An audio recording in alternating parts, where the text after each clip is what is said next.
Universitas Pangeran Diponegoro Nganjuk. Fakultas Syariah Ekonomi Islam.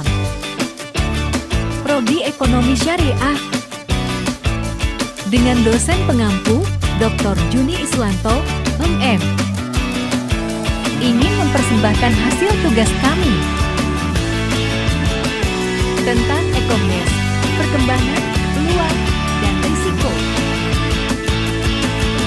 Disusun untuk memenuhi tugas kelompok pada mata kuliah ekonomi digital. Nama kelompok: Adelia Juwita Sari, Evilia Nur Aini, Radit Olbias.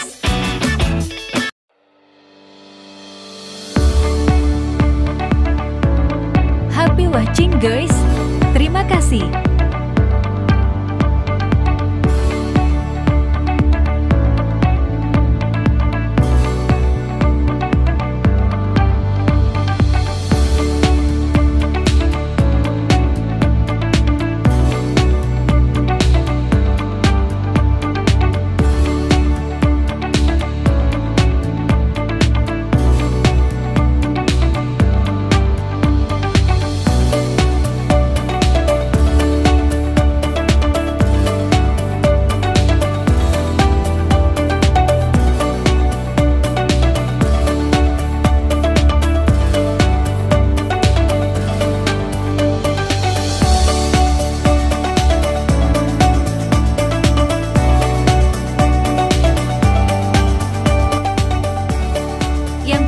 E-commerce perkembangan. E-commerce muncul di Indonesia pada tahun 2009. Platform pertama yang muncul adalah Kaskus yang didirikan oleh Andrew Davis, Ronald Stephanus, Budi Darmawan yang merupakan mahasiswa asal Indonesia di Seattle, Amerika Serikat. Mulai tahun 2009 hingga 2015, semakin beberapa e-commerce yang muncul berturut-turut seperti Tokopedia, Gojek, Bukalapak, Blibli, Tiket.com, Traveloka, Lazada, Shopee, dan lain-lain. E-commerce terbagi menjadi beberapa tipe, diantaranya adalah yang pertama ada business to business, yaitu perusahaan yang menjual produk atau jasa ke perusahaan lain. Ini dapat mencakup pembelian dalam jumlah besar, seperti antara produsen dan distributor. Contohnya ada Amazon, Alibaba, dan Blibli. Yang kedua ada business to consumer, yaitu perusahaan yang menjual produk atau jasa konsumen. Contohnya ada Tokopedia, Bukalapak, Tiket.com, Traveloka, Blibli, dan Shopee. Yang ketiga ada consumer, yaitu consumer yang menjual produk atau jasa ke consumer lain. Contohnya ada platform lelang online seperti eBay atau situs-situs jual beli pre-love seperti OLX, Kaskus, Facebook Marketplace.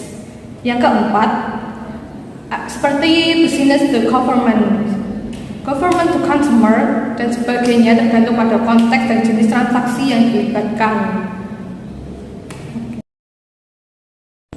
Awal mula munculnya e-commerce metode pembayaran tidak sebanyak sekarang. Dulu pembayaran hanya melalui transfer atau menggunakan kartu debit, sedangkan sekarang metode pembayaran sangat banyak. Di antaranya adalah kartu kredit, kartu debit, transfer bank, COD, dan lain-lain. Hal ini sangat mempermudah pembeli, meningkatkan jangkauan konsumen, mempercepat proses transaksi, meningkatkan performa, proses refund lebih cepat, dan mengelola arus kas bisnis lebih efektif.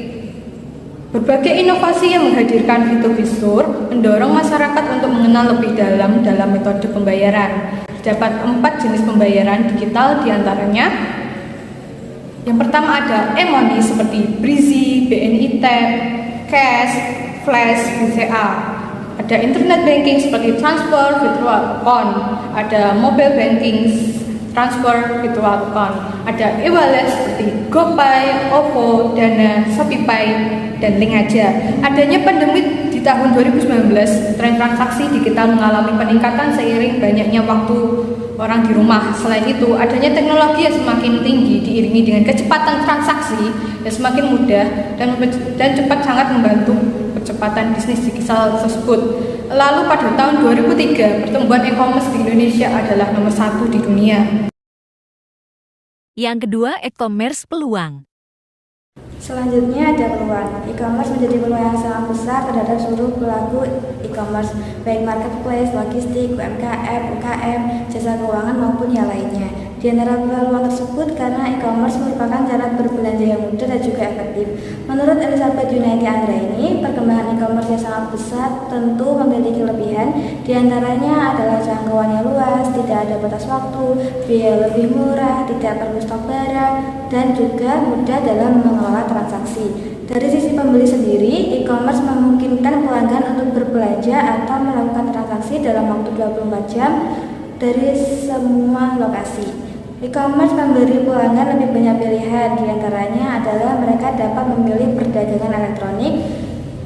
Penjual seringkali memberi pelanggan produk dan juga layanan yang lebih murah dengan memungkinkan pelanggan untuk berbelanja di banyak tempat dan melakukan perbandingan cepat dalam beberapa kasus, terutama dengan produk digital. Ini memungkinkan pengiriman cepat. Selain itu, pelanggan juga dapat menerima informasi yang relevan dan rinci dalam hitungan detik, bukan dalam hitungan hari ataupun minggu.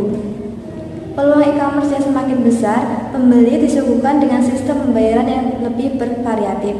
Beberapa bank menawarkan tabungan digital yang juga dapat mempermudah pembeli dalam melakukan pembayaran via transfer maupun virtual account. Pembayaran digital menjadi sistem pembayaran favorit saat ini. Adanya pihak ketiga dalam e-commerce akan menjamin keamanan transaksi yang lebih baik dan juga mengurangi risiko penipuan, karena pembeli dapat mengajukan pengajuan atau dapat mengajukan pengembalian dana apabila barang yang dibeli tidak sampai atau tidak sesuai dengan yang dipromosikan. Pemasaran digital pada e-commerce yang lebih efektif dan juga efisien. Cara paling efektif untuk mempromosikan merek adalah dengan melalui media sosial. Yang ketiga, e-commerce risiko. Di balik kemudahan dan peluang usaha, pasti ada beberapa risiko yang patut untuk dipertimbangkan.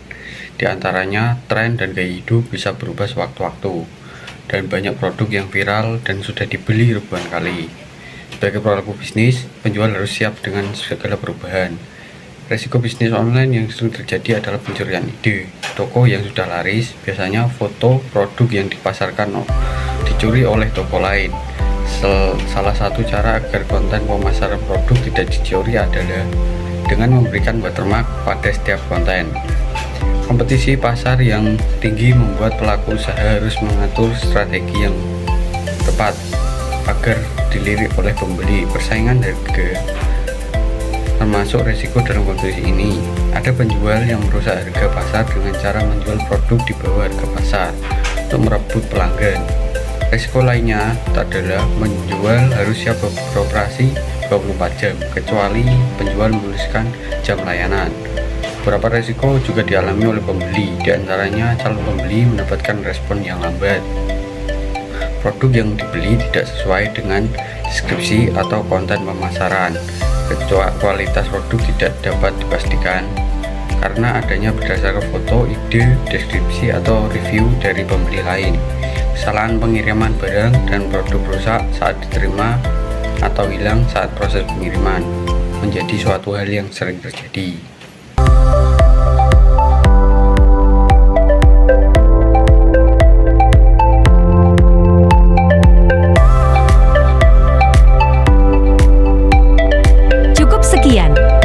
Persembahan dari kelompok kami.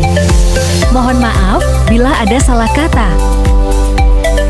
Bagi yang ingin bertanya, silahkan untuk menuliskan pertanyaan di kolom komentar.